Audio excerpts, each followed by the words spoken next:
Feedback. Feedback. Hi, this is Theo Broughton, And I am Thabiti Mpinga, inviting you to join us each Monday at 9 a.m. for feedback. a positive image production by Hood Research. Encourage others to tune in each Monday on Comcast Detroit, Roku, Amazon Fire TV, watch WHPR TV Network anywhere. and take us along with you. Feedback. Feedback. Feedback. And don't forget, take us along with you. Happy Monday, everybody. I'm Theo Broughton, co-founder of Hood Research, and my co-host. Thabiti, and we welcome you to the program. Absolutely. This is a Monday, February the 5th. 5th? I'll go with that. Okay. Sometimes we have to do a countdown to get it right. And it seems that 2024 is moving so fast that January just went just straight by. But now we're in Black History Month. And we're expecting to have a guest who's been with us before.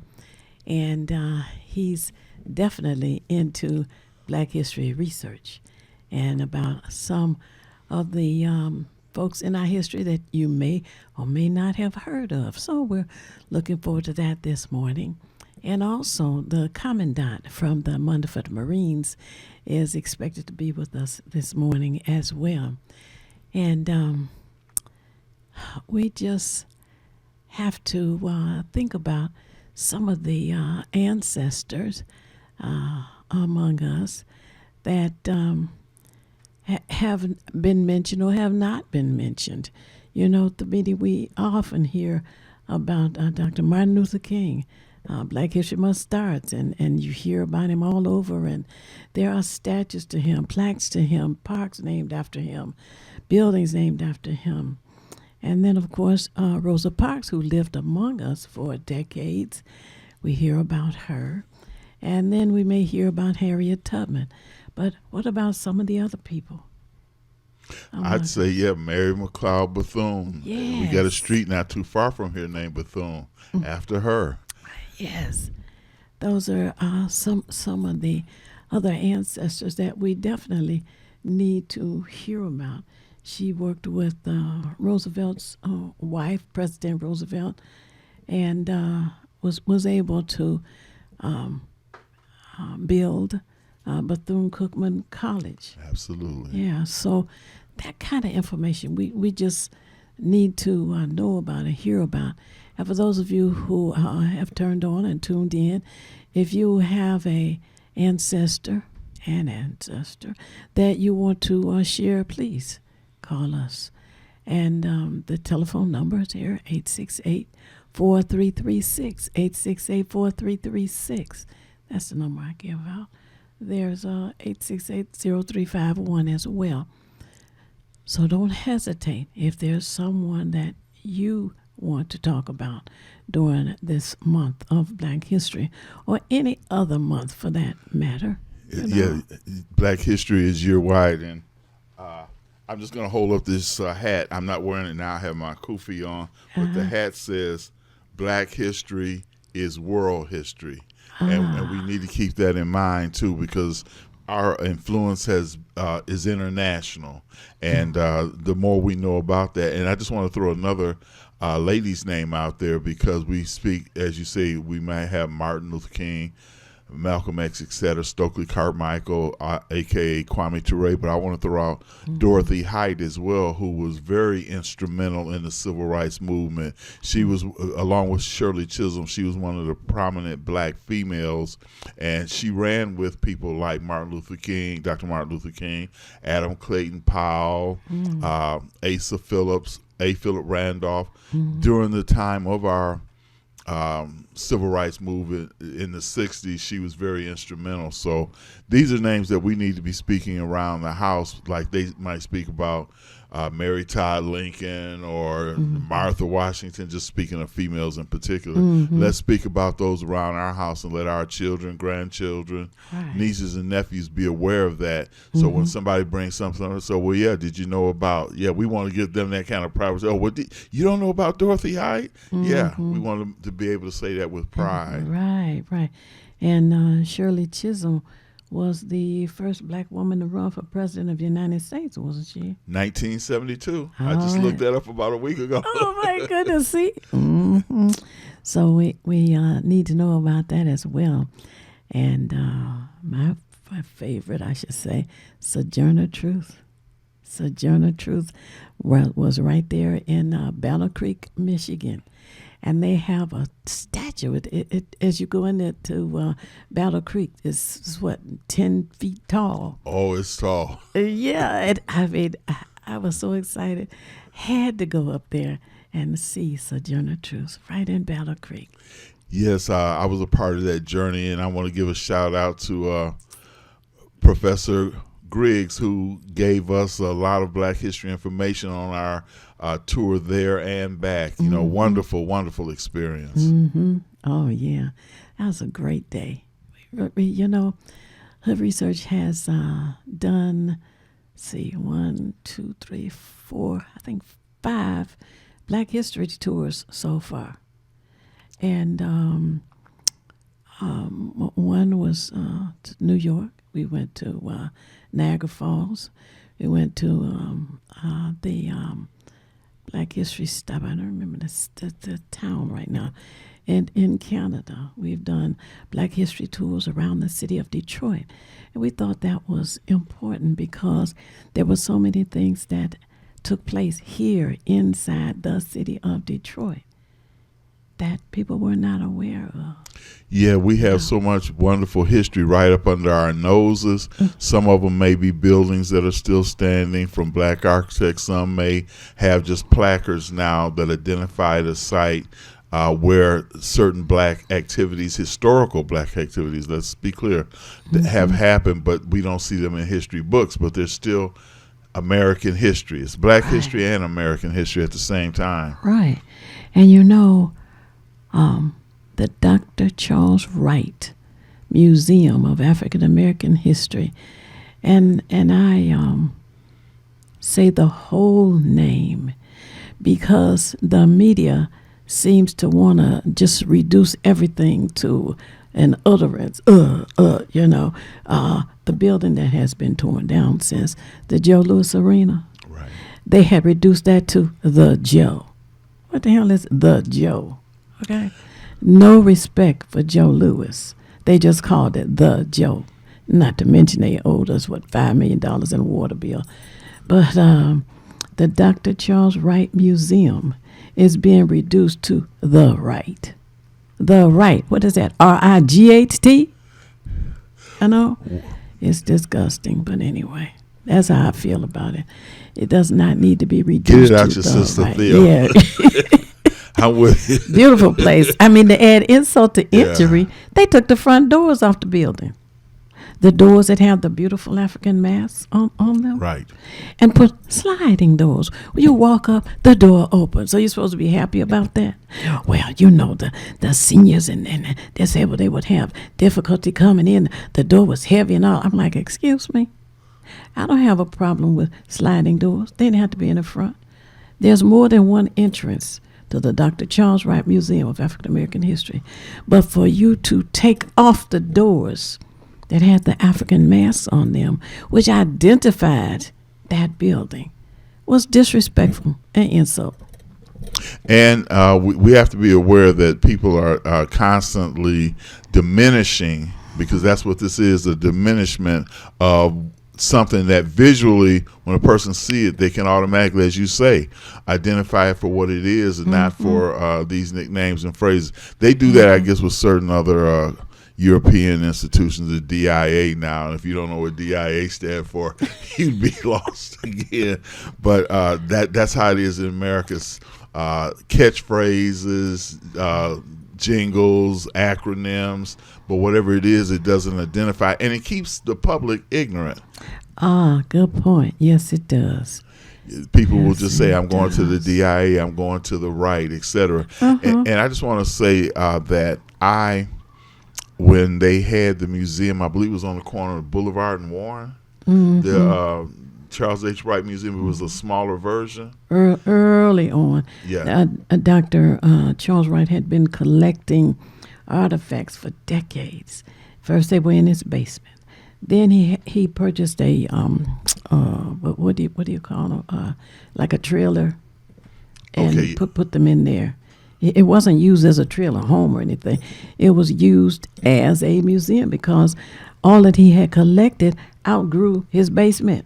So he had them there, right, just where you're saying, the Boulevard and Moore. And, it's kind of interesting to me when I sort of look back over the path of my life, and even like in the early 70s, I'm right out of high school, going into college, but for whatever reason, I was drawn to my culture in my late teens, and I've been that way ever since. And I'm just thankful that thirst for self-knowledge and self-awareness was there in me, the hunger to want to know. And then from me, and this is good for all of you as well, from me, I was able to feed other people that same thing, because if we're not given something, we can't give anything. Right. So it was a blessing to be able to do that. And again, this is a reason for you all to take advantage of the cultural significance of black contributions in this city. Know about Paradise Valley, know about Black Bottom, know about where Rosa Parks stayed over on off of 12th. Right. They call it Rosa Parks, but we still call it 12th because That's it right. doesn't represent her properly. Exactly.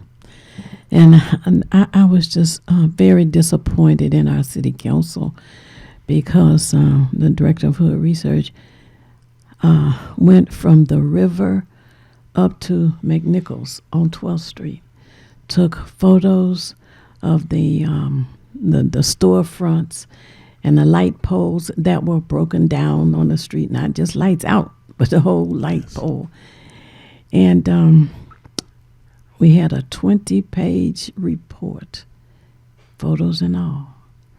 I presented that to the Detroit City Council and asked them, please do something about 12th Street while Rosa Parks is still alive. And she could have, gone down 12th Street and seen the changes. It didn't happen. Rosa Parks died. It didn't happen. They could not, would not, didn't want to, embarrassed perhaps, take the horse-drawn hearse, Rosa Parks inside, down 12th Street, because they had not taken care of changing that street out of respect for her. And you know what's significant to me when I think about it now? We have streets that are named after certain musical celebrities. I know Aretha Franklin's father, Reverend Franklin, had a portion of the street near where his church was named after him. But I mentioned that to say that Rosa Parks was an international figure. She wasn't a national, she was an international figure. Yes. And inspired others. That's even gives, as far as I'm concerned, even more reason for the street that they want to name after her to have something that's respectable and people can respect. Because any place in the world, Rosa Parks' name has come up because of her stand. Right. And it's shameful, but then I sometimes look at the lack of outcry from the citizens. This is still over 80% black city. Detroit city is over 80% black. I want to know what the 80% are doing. I know what 5% are doing. We part of the 5%ers, I guess. Yes. What about them 80, which are the 85? Doing anything. Right. Before we go on, I want to let everyone know who's tuned in that one of the lifetime members of Hood Research, Miss Gurley Gideon, has died. And her funeral arrangements are as follows. This coming Wednesday, which is February the 7th, is the viewing at Cole Funeral Home. Cole Funeral Home, one that is located on West Grand Boulevard right next to the Motown Museum, West Grand Boulevard. That's also near 12th Street. And the time is from 3 p.m. until 9 p.m. Wednesday, February 7th. The family hour and the funeral are the next day, Thursday, February the 8th. February the 8th. Family hour at 10 a.m. The funeral to follow. The location for the funeral is a St. Cecilia's Church, which has been renamed St. Charles. But the church is located on Livernois at Stouple, right on the corner of Livernois and Stouple, just past Grand River. And that would be Thursday, 10 a.m.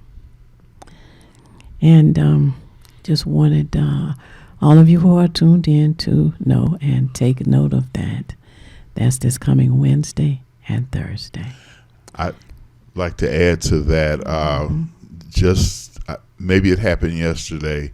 I just found out about today, but Earl Cureton, who was a University of Detroit athletic star and went on to play for the Pistons, and he happened to be at U of D when I was there. I was like in my senior year. He was coming as a junior.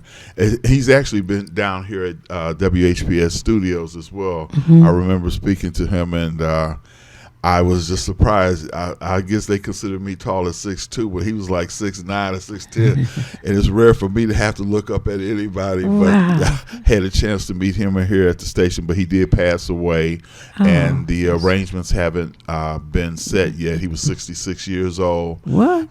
Yeah, very young man. So I just want to let those who are familiar with University of Detroit basketball or Detroit Pistons basketball know that Earl Cureton, a star on each one of those playing courts, has passed away. Oh, my goodness. And we have to add also that Joe Madison, known as the Black Eagle, Right. he was on Sirius FM radio, died, I think it was the last Wednesday. Wow, I used to So love Joe Madison. Yeah. Mm-hmm. Very strong, powerful baritone voice, and he commanded attention. So he's a loss for us as well. Right. And when he had call-ins on his show as well, and people would call in and complain about whatever was going on in their world, and his response was, "What are you going to do about it? What are you going to do about it?" And that's a question I think that should be continued, carried on. Ask people, what are you going to do about it? Now, you get something similar, Theo, sometimes when we've had people call in and you would ask them, what's the solution? Because they can complain about the problem, and we can all listen to complaints, but what's the solution? And then that throws it back in their court, because then that means you have to commit to responsibility. Everybody's not able to do that or want to do that. They want to I guess pontificate about something, but when it comes down to action, everybody over here, get on up, get involved. You're absolutely right. You know, and there are a number of what would you call them? Affirmations, sayings, just short quips to cause people to think. You know, such as. Information and education builds nations, you know. And as one of our potential guests has written about, he has a black business book full of knowledge, and it's very inexpensive, you know. So that's saying that I got from my co-host. Affordable is affordable information, and it's priceless. Help me with that. Information is affordable, but the value is priceless. Yes, absolutely. We have a caller. Yes. Hello, caller. You're on the air. Would you share your name and how you're viewing us, please? Yes, James Ford speaking. How are you today? Well, fantastic. How are you? Good, good. I'm just going to interject something Sure. to you, and I like the last statements about what you're going to do about it. Well, the Detroiters who are experiencing red light and drag racing and all that type of stuff, they have an appointment in Lansing, Michigan, September 18th, which is a Wednesday. They can express all their disfavors and disagreements because the legislators up there have given us a date. So that's what they can do about that.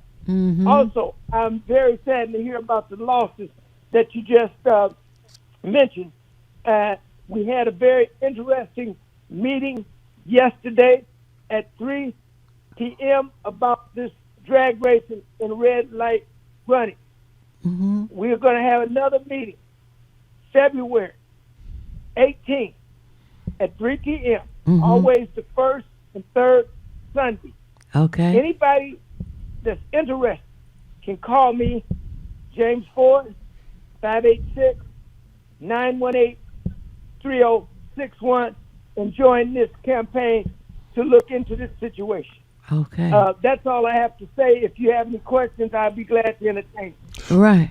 Go ahead. One of the things I'm going to say, Brother Ford, is on the way here, somebody was red a red light, but I was glad I was on the other side of the street so I didn't have to worry about it. But this guy had no intention of stopping at all. I guess he thought he was the only one in Detroit driving or something. No idea, but it is epidemic, and I've seen two at a time run the light. One running, the other guy figured I might as well go too. It's a very tragic situation, and it will lead to tragedy without us. And I'm glad that you're at the forefront of this. It will lead to tragedy for some families if this isn't corralled at some point soon. Really.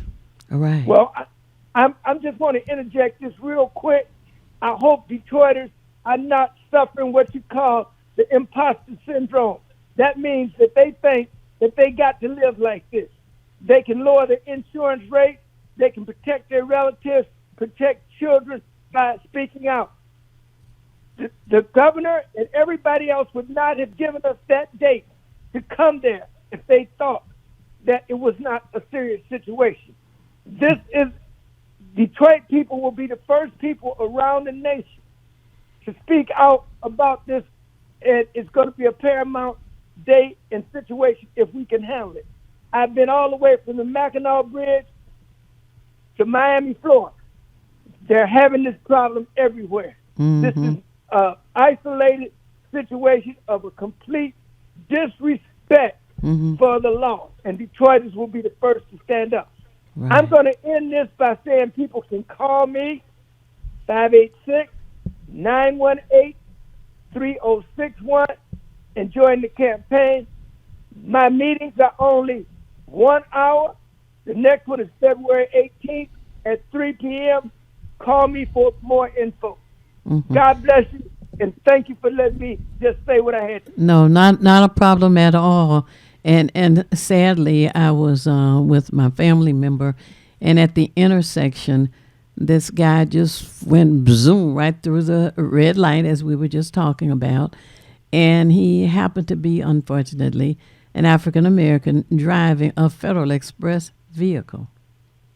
Now, there's no thought going on in his brain, because if you have an accident, and of course it would have been determined to have been his fault, he loses his job on top of his license and maybe even his health.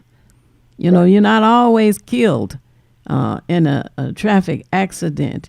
I just think about L. Brooks Patterson, who was damaged so bad that he ended up in a wheelchair, but his driver was paralyzed. So every time you're driving and come to a red light, it is urgent for everyone to look both ways. When your light turns green for you to go, don't go. You know, you must look both ways, because you never know when some irresponsible driver is just going to zoom through, thinking that, they own the street. We're calling together all the proactive groups in the city to join on this. We got to join together. We got to work together. Mm-hmm. This is a situation where, just like the lady over at Macalive, Artina said, either we're going to stand up on not February 18th, September 18th, or we're going to get ran down. We're going to stand up or get ran down. That's the slogan for September 18th. Yeah. God bless absolutely. you, Theo. Everybody got my number? Right. Thank you very much. Area code 586-918, right? 3061. 3061. Right. God bless you. Okay. Thank you very much. All right, you're welcome. Thanks for calling. Bye-bye. Bye. Okay, well, we are upon the time for our break. And get your orange juice, your coffee, milk, call somebody. Tell them tune in as well. For those who have a TV with rabbit ears, turn on 15.2. If it's not as clear as you like, put some aluminum foil on the end of the rabbit ears. And we'll be back momentarily.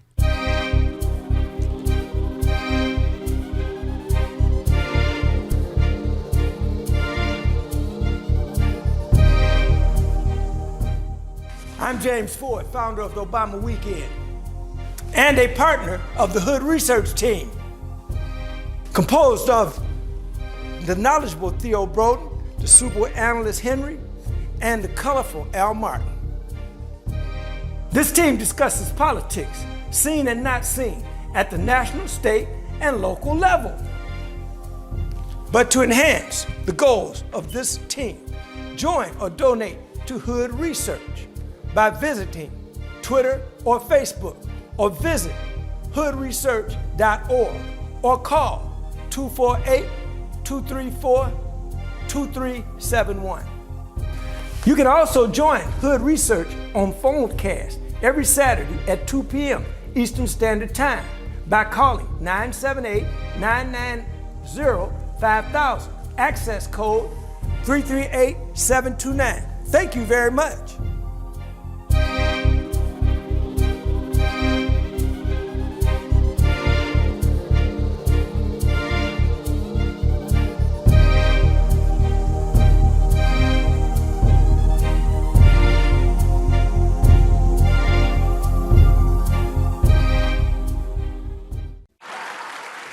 It's the These Nuts Show with your host, Butter and friends. Butter here, magician escape artist, practicing for my show tonight. Come on in, have a seat. Everybody settle. Butter, you're on in 5, 4, 3, 2. In a few seconds, there gotta be enough to get out of this one. Twist, a little turn, ta-da! It's showtime! It's your old friend Butter here. I may be a nut, but I know to wear my mask. Please welcome my first guest tonight, fitness guru, Wally Wallman. Wally Wallman here to tell you to wash your hands with soap and water for 20 seconds so you will stay healthy and strong like me. Almond Cruz here, sliding in with the news. Distance is what we must do to stay away from the chew and other germs in the air that might be trying to get on you. Social distancing is a wonderful way to see friends. As long as you're 6 feet apart, you win.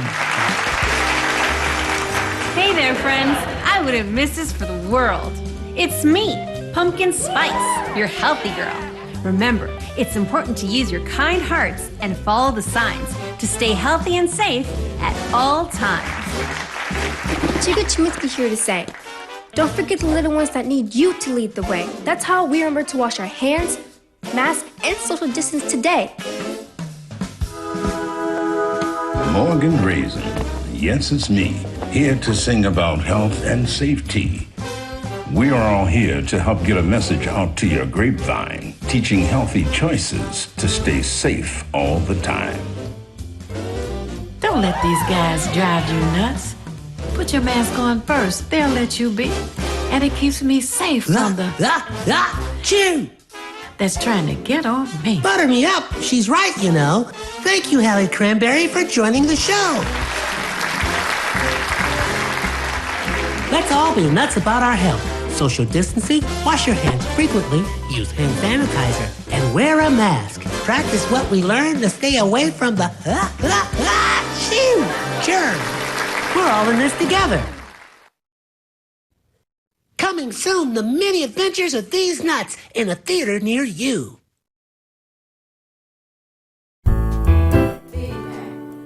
Feedback. Feedback. Hi, this is Theo Broughton, And I am Thabiti Mpinda, inviting you to join us each Monday at 9 a.m. for feedback. a positive image production by Hood Research. Encourage others to tune in each Monday on Comcast Detroit, Roku, Amazon Fire TV. Watch WHPR TV Network anywhere. and take us along with you. Feedback. Feedback. Feedback. And don't forget, take us along with you. There's an app on the phone too, which is WHPR Now. Is it? Now, the one that I have, I've got a list here of those few. Thank you. So you can catch us on Amazon Echo, Apple TV, Google TV, or you can go to TV. You can go to YouTube rather. Oh, I should mention Roku as well. And Fire Stick. Yes, Fire Stick. There we go. So you got options, and then you can also go on YouTube to TV 33 on demand, and you can see current and past shows. And I've done that before too. Not only our show, but I've looked at other shows. Mikhail, just people. There's a lot of good information on WHPR. So those sources that we gave you, along with 15.2, take advantage of them, and then share them with family and friends as well. We are international, and let's put an international footprint on what we do. So, because we've had, I believe, at least one call that came from somewhere in Africa. I'm not sure because that's been a little while ago. Right. But and the numbers are at the bottom of your screen too. So if you have your, as I generally say, pen and paper handy, here I hold it up for you, because I was jotting down things that Mr. James Ford said, and you may want to put that down and then transfer it to your calendar, because that's the best way. That's how we did in old school. I don't know how they do now with the phone and the battery goes dead where you're at. Yeah, right. Wishing that you had pen and paper handy, as you always encourage people to do when they tune in to our show. Feedback, a positive image production by Hood Research. And people would do better if they knew better. Absolutely. And even better than that if they joined Hood Research. Absolutely. And I just want to give a quick shout out to Katrina and to Gloria Searles, who will be our guest in 2 weeks from now. I ran into both of them at a book sale at a library, and I got some great deals over there. But I want to give a shout out to them because they're both Hood Research members, and we were on a quest for knowledge. That's what led us to the book sale, and got some nice things as well, which included a CD by Charlie Yardbird Parker. I got something by Sidney Bechet. Many of you may know him from the 30s and 40s, clarinet player. Also, I guess CD by Scott Joplin. Many of you may know in the early 19th century he was the king of ragtime music. He invented it. Yes. More of our history. Oh yeah, it was very frustrating for him because he became so popular that he wanted people to know who he was. And his manager, who happened to be a white gentleman, was telling him, if you just leave it like this, you can continue to acquire, financially and build and move and do more things. But he just had this sensational desire to let people know that he was the one who had created ragtime. And sheet music at that time was 25 cents a page. That's something. And there was the World, what they call festival, that was held in, it was Chicago. He wanted to be there. He said, I got to be there. I want to be there. So His manager said, okay, you know. So he made arrangements for a booth for Scott Joplin to have his piano and play and all of that. But because of racial hatred, when it was discovered that a black man was going to be there, they gave the booth next to him to a band. And of course, he would try to play, the band would drown him out. He was extremely frustrated about that, but that was the kind of activity and actions that were taken against our people in various situations. We have a caller. Yes, and that was jealousy as well. Yes. Jealous of us. Hello, caller. You're on the air. Would you share your name and how you're viewing us, please? Tony, and I'm viewing with not rabbit ears, but digital antenna. Oh, all right. Well, thank you for calling in. And good morning, Ms. Broadman, to your co-host. Yes. What's going on in your world? Well, I just wanted to shout out for Black History Month, Katherine Johnson, the NASA mathematician who helped the Apollo mission.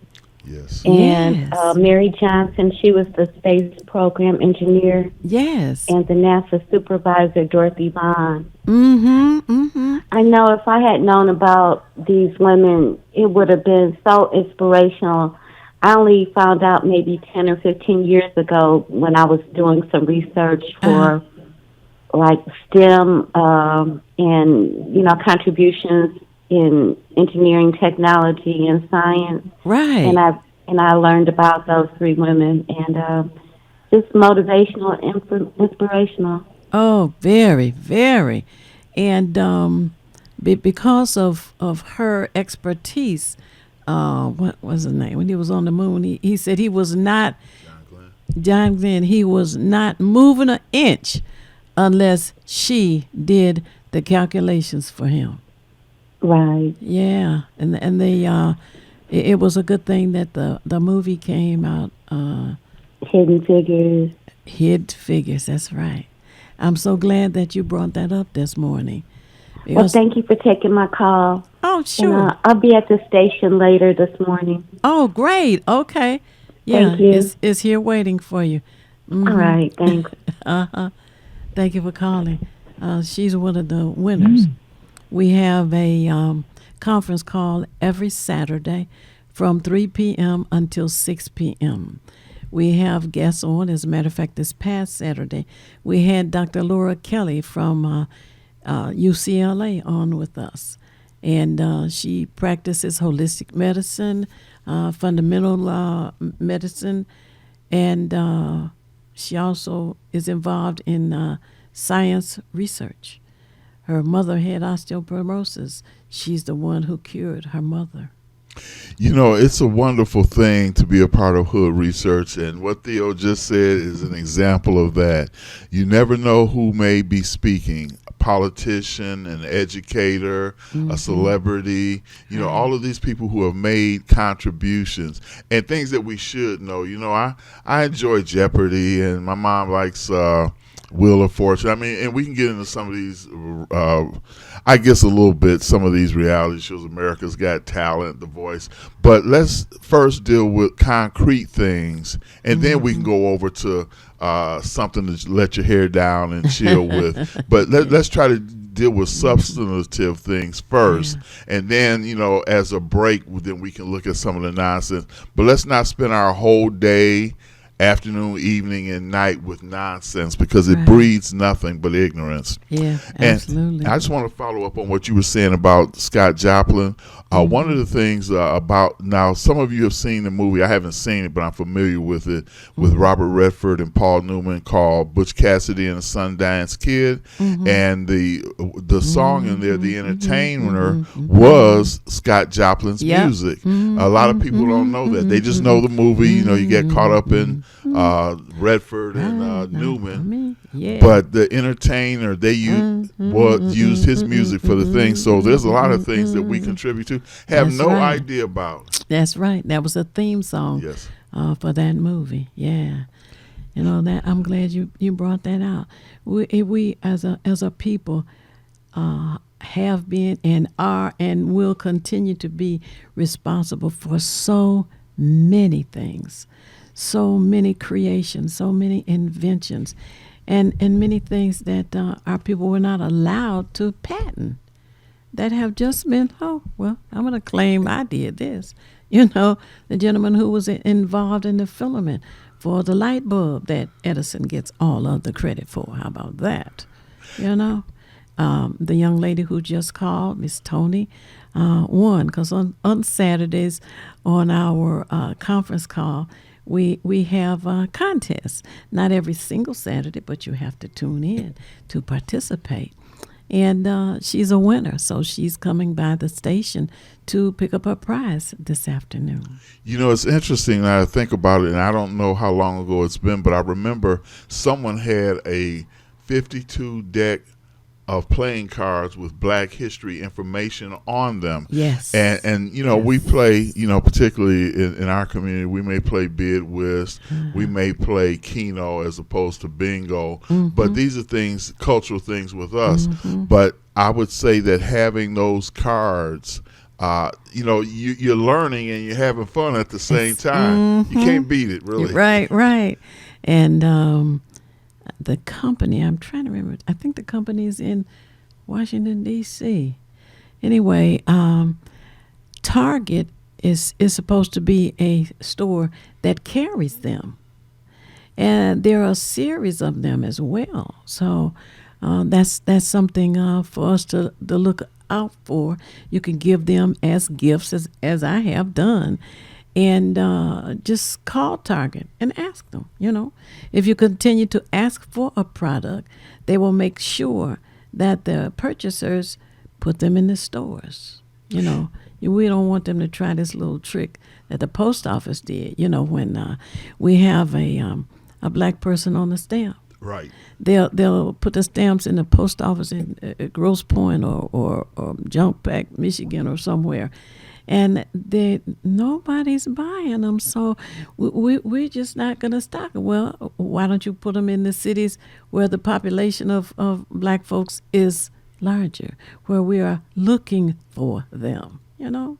It's a deliberate action, and that's one thing we have to really be conscious of when we're not represented the way we should be. And one of the things I tell people is that, well, for me anyway, if I see a commercial and I don't see diversity in that commercial, whether they're repairing roofs or whatever they service or product they may be selling, if you don't think enough to have a variety of Americans, not just European Americans, but Native Americans, Asians, Black, Hispanics, etc. If you don't put them in your commercial, then that means you don't really want my money, because you're not trying to appeal to me. I need to be able to, and we as a people need to be able to identify with whatever we see on television to some extent. If we don't see ourselves represented, which is why Black dolls and Black comic books and so many other things, that's why we have to, and we're supposed to create our own, as the Honorable Elijah Muhammad used to say, do for self. We have to do that. It's, you know, and I don't expect a Hispanic, an Asian, a Caucasian, or anyone else to promote our products, our services, our history, because that's our job. Their job is to promote theirs, and there's nothing wrong with them doing that. But when I see a commercial, as I say, on television, and it doesn't have, you know, you want me to buy this loaf of bread, or you want me to buy this kind of car, well, show me somebody that looks like me, and I'm encouraged a little bit more, you know, because I'm not excited about seeing somebody else, God bless them, but I'm not excited about seeing them. Exactly. I want to see myself represented. That's right. And speaking of being represented, recently I purchased some postage stamps with John Lewis on them. So I was glad to know that they had them at the post office. John Lewis. Yeah, and as people have collected stamps, and we know that many of them retain value. As a matter of fact, I think they call it a philatelist, that a person who actually collects stamps will have I guess what would be the old school picture album with those type of things in them. My mom has done something that I like as well, and she's got newspaper clippings of Coleman Young from back in the 70s. Wow. She would cut those things out of the paper and she just put them to the side. So I'm just saying that's something that we should have. And as you have a photograph book with our people in it, when you pass that on to your child or the grandchild, niece or nephew, when they flip through it, not only are they're looking at our history, which wouldn't be there otherwise, but yes, and I've got a few myself. The old Michigan Citizens, I got a whole lot of articles that I just saved because it's important for me to be able to have a resource to get information that we're not going to get from any place else. Oh, wow. That's a great idea. And, when the children and perhaps your granddaughter read through that, they can use it as a resource for a class project. Absolutely. A report. Yes. And it reminded me of one of the Cosby episodes. I still watch those. They come on TV One, as a matter of fact. And the son had to do a report, and he was giving it to his mother. His grandparents were over there as well to read, and so when they got there, it was bland, and so he said, "Well, what's wrong?" So he says, I did look up the information," and he read whatever. So the grandmother said, "Well, you don't have the emotion. How did the people feel?" And then she started to talk about the trip when Martin Luther King, walked and did the presentation in Washington, D.C., and talked about how she felt, and talked about how the mall was so overrun with with people who had gone to Washington, D.C. to do that walk. The same walk that had been practiced here in Detroit had been gathered at the historic King Solomon Baptist Church on 14th Street. And then Bill Cosby talked about it at Huxtable in the Cosby, right in the TV episode, and it was just so amazing. And the mother, Claire, talked about how she felt during the walk. So when their input was finished, he was amazed. He says, "I didn't have to go anywhere. I could have just asked my mother, my father, my grandmother, and had a better essay to turn in school." So it worked out really, really nice. It was a nice episode. And it just reflected, I was reflecting on what you were just saying, and the importance of the clip from the various papers that you are accumulating. It makes an excellent resource. Yes, somehow or another, just as I mentioned in an earlier part of the program, I'm an information junkie, and in particular, African American and African history information is my focal point. I can read about, European history, Asian history, South American, Mayans, whatever, but the one that really strikes a resonant chord with me is our history, because I'll just say this, Theo, and I felt this way since my, let's say, early 20s, that one of the things about it is, as I acquired more Black history knowledge and information, wherever I went, I always held my head up high, and I had that sense of pride. But had I not known those things, I would have no sense of pride, because I wouldn't know that I could, call on the ancestors, so to speak. And just because of the legacy of the ancestors, that gave me a foundation. I guess they say we stand on the shoulders of those who came before us. Right. And that's certainly what gave me that confidence. So when I've been around, let's say, diverse things, and people come with all this sideways from left field type of information that I know is wrong, I have to set them straight. I tell them, well, in 1203 BC, if you want to get down, we can get down, because that's what I do. I say, I'm the wrong black man you should be talking to, because I know, talk to somebody who's more interested in what Jordan's lifetime scoring record was. I'm not your boy on that. Can't do it. I know that's right. You had some information on Mary Bethune, Mary McLeod Bethune, that you wanted to share. Now, has Anthony Brogdon come in? Oh. Yes. What we did, and we're approaching, we got about 5-6 minutes before we get to the top of the hour, and we'll have our guest on with us. Okay. What I want to read quickly, because we had mentioned the well-known names of Martin Luther King, maybe Malcolm X, Rosa Parks, but some of the lesser known but still should be known would be Mary Jane McLeod Bethune. From 1875 to 1955, she was an educator, civil rights leader, born in Mayersville, South Carolina, the 15th of 17 children. We had big families back then, for sure. Whoa, wait a minute. Ooh, she had that many siblings. Yeah. She was number 15. So oh, my goodness. Okay, go ahead. She spent much of her childhood picking cotton and taking in washing and ironing. Determined to get an education, she walked 5 miles to and from school each day for 6 years. Later, she attended Scotia Seminary in North Carolina and Moody Bible Institute in Chicago. After graduating from Moody in 1895, she became a teacher, and 2 years later married Albertus Bethune. She and her husband had one son, Albert. In 1904, the Bethunes moved to Florida, and Mrs. Bethune set up her own school, the Daytona Normal and Industrial School for Negro Girls. Tuition was 50 cents a week, and the student body consisted of just 5 girls.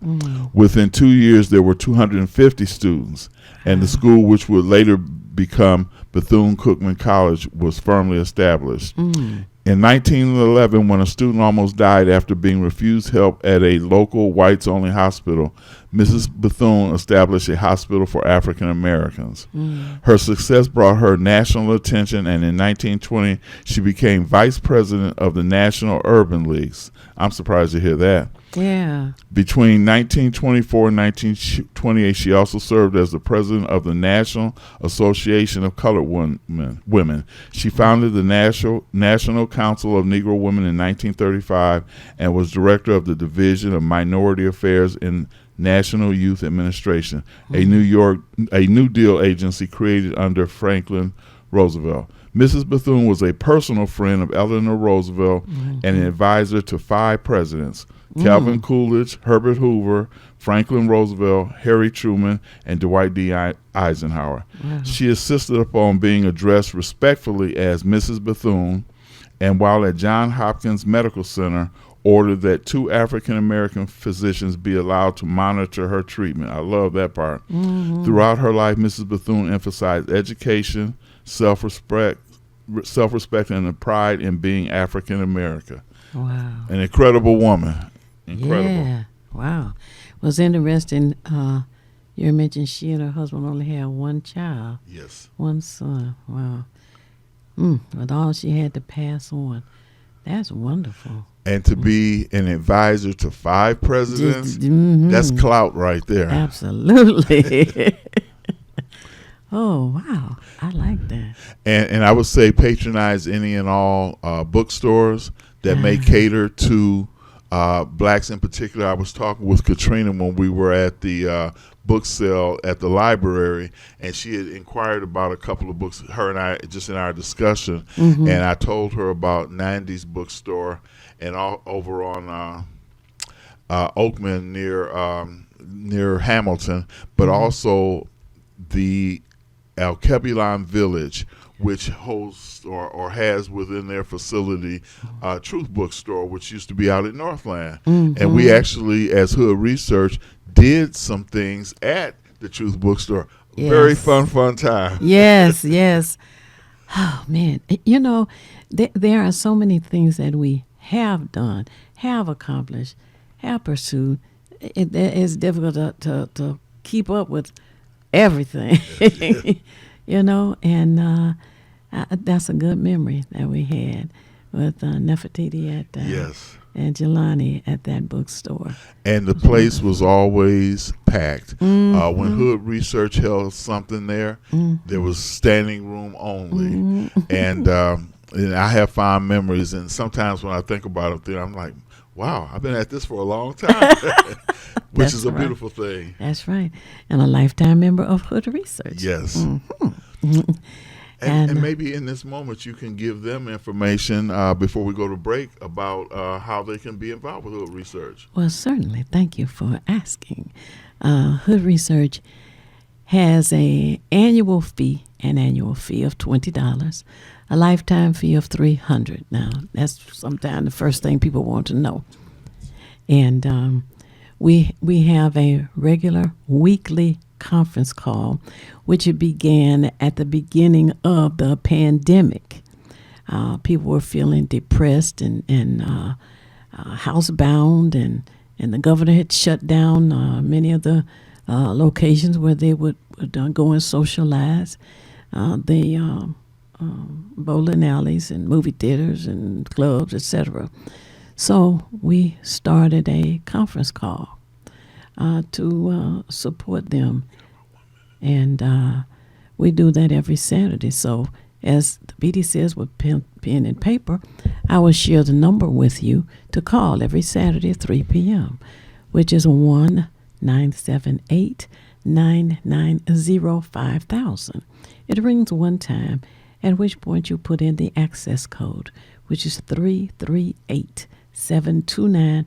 Press the pound key and you have joined us. Once again, the number is 1-978-990-5000. Rings one time. Access code you put in is 338729. Press the pound key and join us. And this particular show with that number and access code will be on YouTube, right? Right. Probably take a couple of days for our engineer to add it, but be sure and do that. The telephone number for Hood Research is area code 248-234-2371. Again, 248-234-2371. Our email is contact@hoodresearch.org. CONTACT @HOODRESEARCH.org. So those are ways to get in touch with us, and we certainly encourage you to do that and to join Hood Research and learn about all the other things that we do, enjoy doing, and want you to join us with. So we're going to take our top of the hour break, pause for the calls, and we'll be back with our guests momentarily. It's the These Nuts Show with your host, Butter and friends. Butter here, magician escape artist, practicing for my show tonight. Come on in, have a seat. All right, everybody settle. Butter, you're on in 5, 4, 3, 2. In a few seconds, you gotta be enough to get out of this one. Twist a little turn, ta-da! It's showtime! It's your old friend Butter here. I may be a nut, but I know to wear my mask. Please welcome my first guest tonight, fitness guru, Wally Wallman. Woody Woodland here to tell you to wash your hands with soap and water for 20 seconds so you will stay healthy and strong like me. Almond Cruz here, sliding in with the news. Distance is what we must do to stay away from the chew and other germs in the air that might be trying to get on you. Social distancing is a wonderful way to see friends.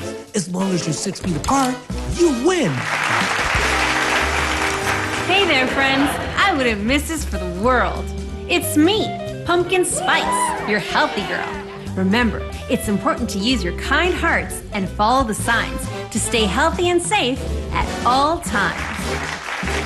Chica Chiminsky here to say, don't forget the little ones that need you to lead the way. That's how we remember to wash our hands, mask, and social distance today. Morgan Raisin. Yes, it's me, here to sing about health and safety. We are all here to help get a message out to your grapevine, teaching healthy choices to stay safe all the time. Don't let these guys drive you nuts. Put your mask on first. They'll let you be. And it keeps me safe from the... Chew! That's trying to get on me. Butter me up. She's right, you know. Thank you, Hallie Cranberry, for joining the show. Let's all be nuts about our health. Social distancing, wash your hands frequently, use hand sanitizer, and wear a mask. Practice what we learned to stay away from the germs. We're all in this together. Coming soon, the many adventures of these nuts in a theater near you. You're watching WHPS, Highland Park, Detroit.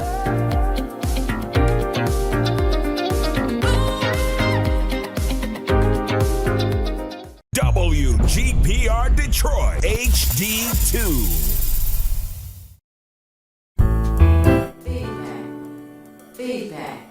Feedback. Hi, this is Theo Broughton, And I am Thabiti Mpinga. inviting you to join us each Monday at 9 a.m. for feedback. A positive image production by Hood Research. Encourage others to tune in each Monday on Comcast Detroit, Roku, Amazon Fire TV. Watch WHPR TV Network anywhere. and take us along with you. Feedback. Take us along with you. And we are back with our guest, Anthony Brogdon. And the saying that the BD has coined is information, affordable information, and priceless. If the information is affordable, we're speaking about this book now. Uh-huh. The information is affordable, but the education is priceless. Uh-huh. Yeah, that's the way I like it. I like that. Isn't that Yeah, I one? do. That is Yes. wonderful. And our guest this morning is Anthony Brogdon, the author of Business in the Black. I got it right? I had that right? Black Business Book. Oh, goodness. BusinessinTheBlack.net is the website. Oh, okay. Business in the Black is the name of the documentary that I've done. So you're on point. Yeah, right. It's just a flip of the words. Different category. Yeah, okay, yeah. okay. No, you're on point. All right. Well, Anthony Brogdon, this being a Black History Month, we want to take this time to have you share with us information, historical information about some of our ancestors, African Americans, so that people can know about some of this research that you have been doing and continue to do. Sure. Mhm. Yeah, well, thank you for that. And let me say this. I like to call the research I do good Black history because I try to focus on our successes and how we overcame racism and how we overcame slavery. Wow. To give you an example, there were people who were enslaved back in those days who were allowed to keep and earn some money. And there were many of them, and I cite about 30 of them in my book, who bought their freedom. It's little known secret. They don't teach you that in school. There was a gentleman by the name of Frank McHorter, and I always kind of use him as an example because in 1777, Brother Frank McHorter was working for an enslaver who was a carpenter who built houses during that time, allowed Frank to keep some money. Frank made so much money that he bought his freedom and the freedom of 18 other people. Amazing story. Then he left, moved off the plantation site, moved to another state, bought land, and is considered one of the first blacks to incorporate his own town. Wait. New Philadelphia, Illinois. He bought land. He was bought allowed land. to bought land to buy land. Wow. Yeah, an incorporated township called New Philadelphia, Illinois. And there are so many other examples of people who actually bought their freedom. There's a lady by the name of Elizabeth Keckley. Elizabeth Keckley was a fashion designer of the day.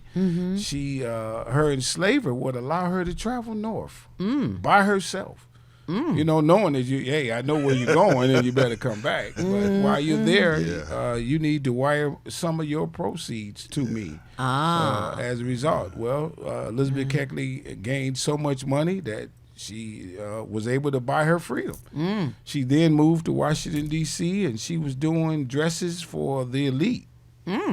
White women. Wow. And it's amazing stories like that we rarely hear about. Yes. There was a guy named Julius Groves. Julius Groves is a farmer. He is so proficient in farming that he grows more potatoes than anybody else in America. And he's considered the king of potatoes. He then buys a bunch of land, you have to have that to do it. He owns a bank. He starts various associations. Wait. And He owned a bank? He owned a bank. Where was this bank located? In Kansas. Oh, whoa. Yeah. That's something. Yeah. Oh, there were a number of people like that who took their money. There was a guy by the name of William Leesdorf. William Leesdorf was born in Louisiana. He's a ship man who had a boat, who, transported goods and so on and so forth. He bought his freedom. He gets up to, decides that he moves to New York. He leaves New York, and he moves out to California, which was unexplored territory at the time, and he's considered the founder of San Francisco. Oh. And there's so many stories like that we just don't know. Stop. Yep. In the name of love. Yeah. Okay. We have a caller on the line. And then I've got a question as well. Okay. Yes. Yeah, let's get it on. Yeah. Hello, caller. You on the air? Would you share your name and how you're viewing us, please?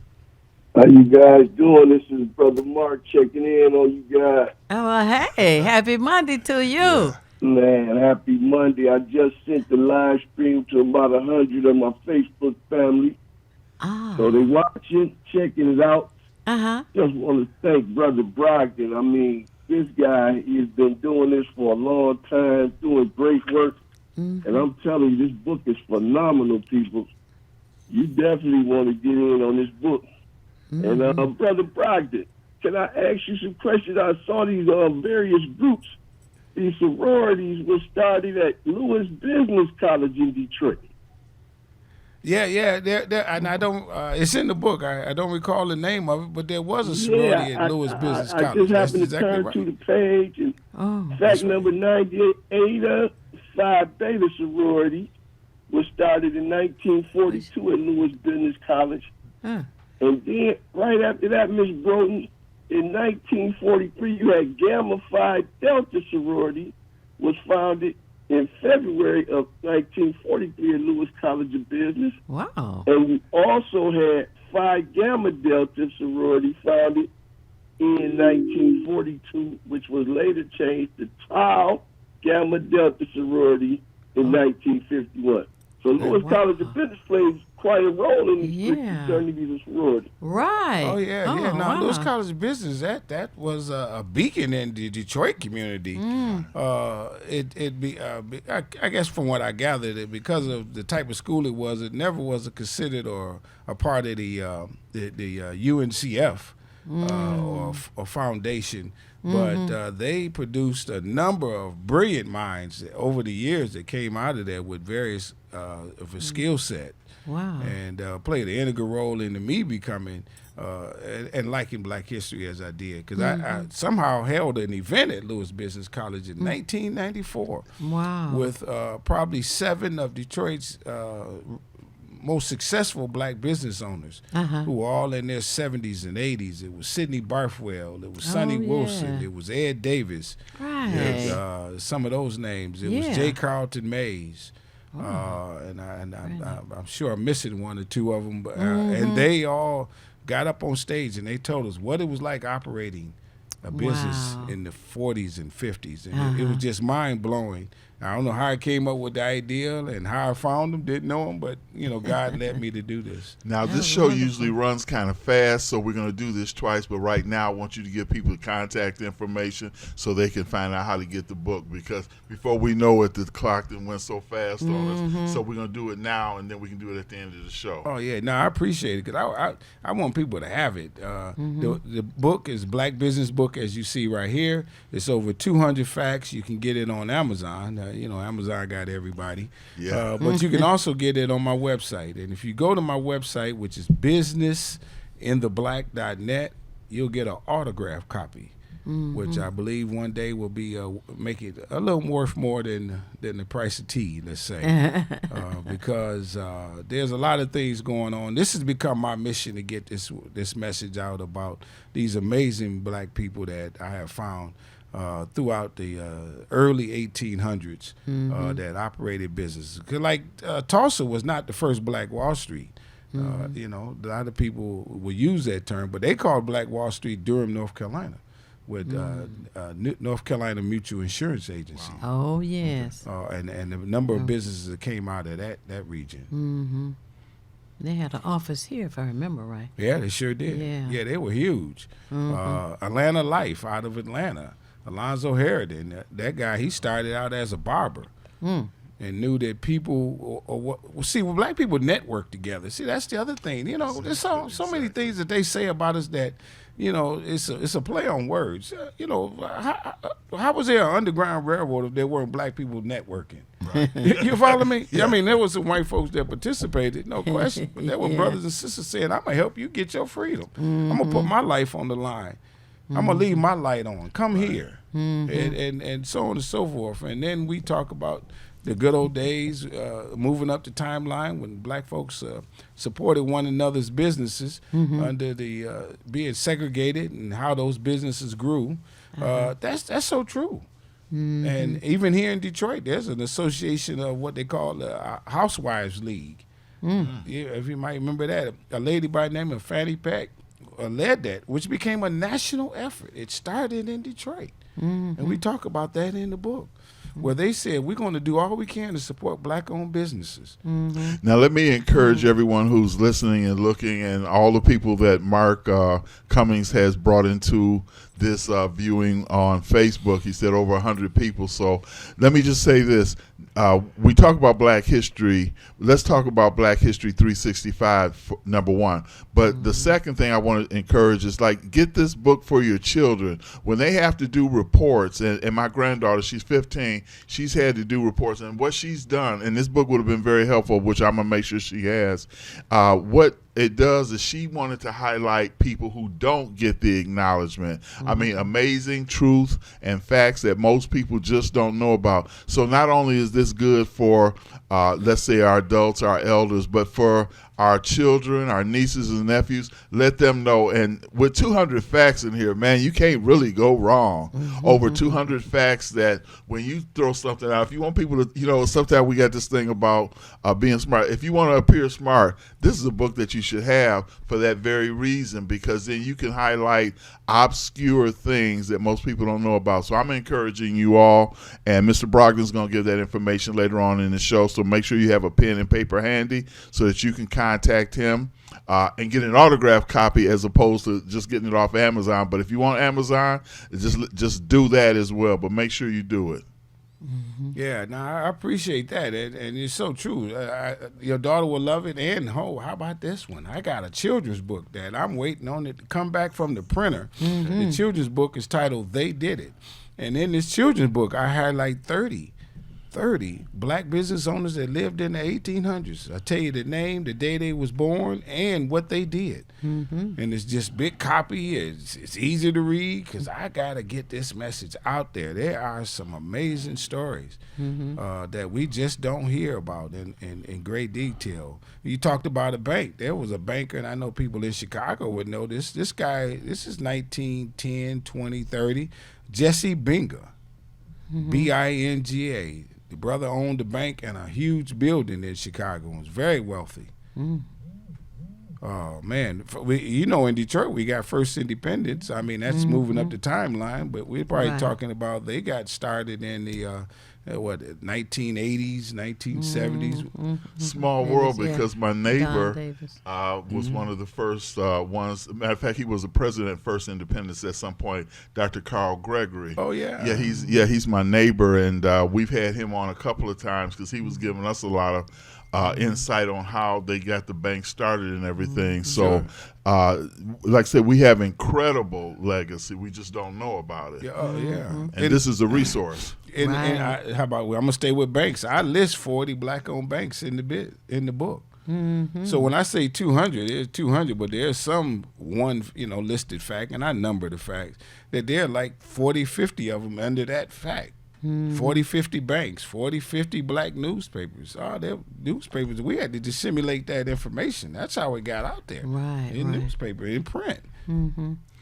Yeah, it makes me think. I believe Amsterdam is one, but there were so many different black. Even here, we had Michigan Citizen and the Michigan Chronicle, but I know the Amsterdam, and there was a couple other. I think one in Philadelphia, but so many different newspapers. This was our only resource outside of, let's say, Jet and Ebony, where we got a lot more social information. But these newspapers gave us very pertinent and relevant information to our community. The book has that, Black Business Book. Remember that. And not only that, but share this information with your church members, your co-workers, anybody you come in contact with, because that's where our pride comes from knowing what we've done. We know what we can do. And we didn't have to wait for anybody to start it for us. We did it on our own, independent. And that's what we need to be mentally. In terms of business education, we need to be independent. We don't need to depend on anyone to tell our story. Mr. Brogdon has done that for you. And it's easy to read, man. And let me tell you how easy it is. I don't give you no commentary. I'm gonna give you a fact and then add my own thought on it. No, I don't want to do that. I don't want to be that proficient. I want the facts so you can just look at it. Some of the facts are only 2 sentences long. You know what I'm saying? You read that and say, wow, and okay, then I give you the reference section in the back so you can do more research and find out more about what I just wrote. Which is factual, because I double-crossed it, double-checked it. I had historians look at it and say, man, I didn't know that. You got me stumped, though, but it's true. I looked it up and some of these names. And so there are so many of those type stories. And again, that going to both of what you see. And this is what Hood Research does. They out here giving you this knowledge firsthand, so that they put it right in front of you.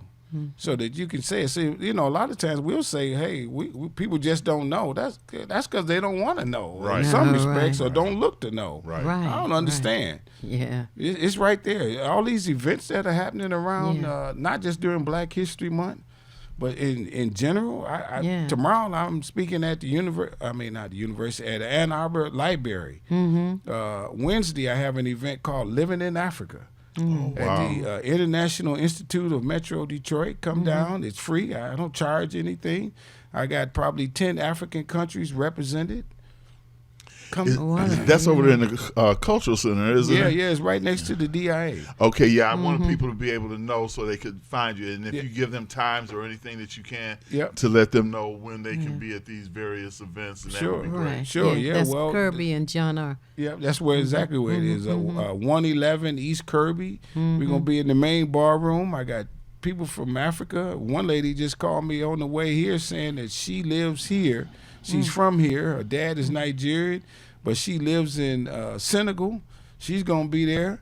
She's building a school there and a school in Nigeria. She's international in that own regard. I can't wait to meet the sister. I said, shoot, and you out of Detroit too, and you're doing this? It's these kind of things that I tried to find events. So it's at 6 o'clock. It's 6 to 8, but I know we're going to go a little longer. People gonna bring some of their clothes and pictures of how they grew up. I must admit, those who haven't been to Africa, we got varying thoughts about it. What the media has said, but those are metropolises over there. Those are big cities like they are here in America, and so they're going to explain what it was like. Some of them did live in huts as they grew up, so on and so forth. Some of them regular homes. We're going to find out this coming Wednesday. Okay. And then on Thursday. Wait. Wednesday. Go ahead. Give us a time again. Oh, yeah, 6 o'clock. 6 o'clock. 6 o'clock Wednesday. 6 o'clock That's February Wednesday. the 7th. Yes. Okay. On John R. and Kirby. John R. and Kirby. International Institute of Metro Detroit. See, what it is, International Institute is Detroit's welcome center for people from around the world. They teach people who come here from different parts who maybe don't speak the English so well. So on and so forth, get them indoctrinated into America way of life. And they've been doing it for over 100 years at the International Institute. Wow. It's been right there. They have a nice restaurant in the basement that serves food from around the world. There's a sister there on the main floor who designs clothes, Beulah Cooley. Yeah, she's well known. Her shop is right there. She's going to be open, and we're gonna blow your mind. We're gonna let them people talk. I'm gonna just ask a question or two. I'm gonna let them do the talking. Wow. And I believe you said it's free, right? It's free. Did y'all hear that? Yeah. Free. Free. Yeah, come on down. All right. Yeah, if you're interested in finding out the real scoop, come down this Wednesday at the International Institute. And then on Thursday, there's another event that I have, because I have my own show. It's a broadcast titled Strong Inspirations, where I interview people around the world to tell Black history stories. I've interviewed over 500 people in 3 years, and they're going to share. They share them stories on my show podcast, Strong Inspirations, which is on YouTube. So you go to YouTube and type in Strong Inspirations, and it pops up. You look through the list, and you can pick any one of the videos. And you know that word you just used, free? It's free too. I don't charge no money. I get my blessings otherwise. So it's free to watch the show, and we're celebrating 3 years. And so a number of people who are Detroiters, and there might be out of the 500, 7, 8 Detroiters that I've interviewed, they're going to be there.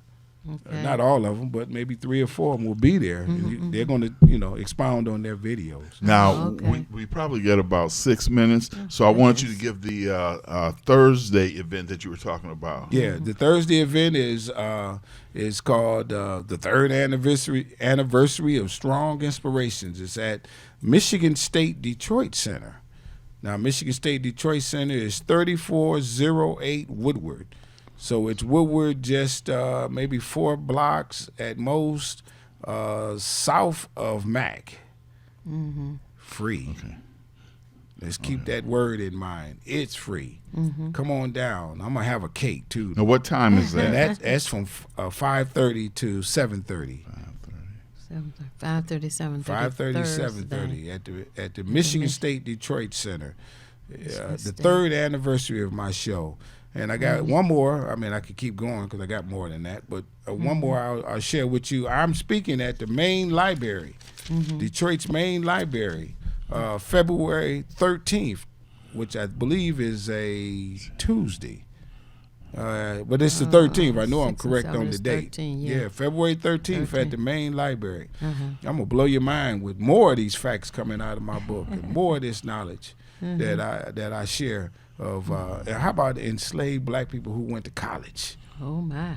There were 3 HBCUs open before slavery ended: Cheney, Lincoln, and Wilberforce. I'll tell you a little bit about them and who went there. Okay. Now, what time is the event at the main library? That's at 6:30. 6:30. Okay. I want to be able to put this on Facebook for everybody to hear. Yeah, I got flyers. You go to my website, businessintheblack.net, and my whole schedule is listed there. Oh, okay. I got a book signing coming up on the 24th. I'm speaking at the Royal Oak Library, the Plymouth Library, the Bowen Library. I'll speak in your basement if you want me to. I got to get this message out there. I spoke at a coffee shop the other day. And nothing wrong there was with 5 it. people showed up, and we all sat there and we powwowed for 2 hours, and they said, wow. All right. Last week I spoke at Madonna College. I'm speaking on the Hood Research Show today. This is the pinnacle of speaking right here, everybody. And we'll be on our conference call too. Yes. Oh man, this is amazing. So if your church needs a speaker, I'll speak at your church after service. Yeah, but I just want to get it out there. Wow. Yes. And that is some information, as Thabiti says, that is priceless. Priceless. Yes. And the information that should be shared with friends and family. And this time just goes so fast. But I want to thank you so much for being with us this morning and getting everybody energized, because during Black History Month, which for us is 365 days, it is a time to energize people. And for those who hear information from you that they've not heard before, I'm sure there are many people who have not heard the historical information that you share. That should energize everyone. Yep. So I want to thank all of you for tuning in this morning. Anthony Brogdon has been our guest, and we look forward to him being with us regularly this year. He's a member of Hood Research, by the way, for those who did not know. And we want you to know that the phone number for Hood Research, area code 248-234-2371. Area code 248-234-2371. And we have Facebook page. Follow us on Twitter, known now as X. Crazy name, but anyway, to follow us there, follow us on Facebook, and join the conference call on Saturday. We appreciate that. And the last thing I need to say is our lifetime member, Girlie Gideon, who has passed away, has the services on Wednesday and Thursday. The viewing is from 3 p.m. until 9 p.m. Wednesday at Cole's Funeral Home on West Grand Boulevard next to the Motown Museum. The family hour and funeral are Thursday, the next day, and the family hour starts at 10 a.m. and the funeral will follow. The location for that is St. Cecilia's Church, formerly known as St. Cecilia's, now known as St. Charles, which is on Livernois and Stopel, just past Grand River. That's Livernois and Stopel. That's for the family hour and funeral services on Thursday, February the 8th. So I want to thank you so much for being with us this morning. Oh, yeah, thank you. I got to interject one thing, though, right quick. It would take 30 seconds. I was so proud of you, Ms. Broughton, when I was at the dinner or the brunch for the association. At the Detroit Athletic Club. At the Detroit Athletic Club. Uh-huh. She got an award, got up right. there, and everybody just had tears in their eyes because they know it was so well-deserved. And I congratulate you on that. That was very nice. Thank you so much for that. Yeah. And it's not necessary, I tell everyone at the end of our show, for you to know everything. What is necessary is for you to know how to find what you need when you need it. And we at Hood Research seek out as much information as we can to share with you and encourage you to share with us and others. Thabiti? And as I always say, if you want to be nothing, do nothing. But the only problem with doing nothing is you never know when you finish. Also, businessintheblack.net. Get it. All right. All right. Tune in again next week. Peace. Yes, thank you. Feedback. Feedback. Hi, this is Theo Broughton, And I am Thabiti Mpinga, inviting you to join us each Monday at 9 a.m. for feedback. a positive image production by Hood Research. Encourage others to tune in each Monday on Comcast Detroit, Roku, Amazon Fire TV. Watch WHPR TV Network anywhere. and take us along with you. Feedback. Feedback. Feedback.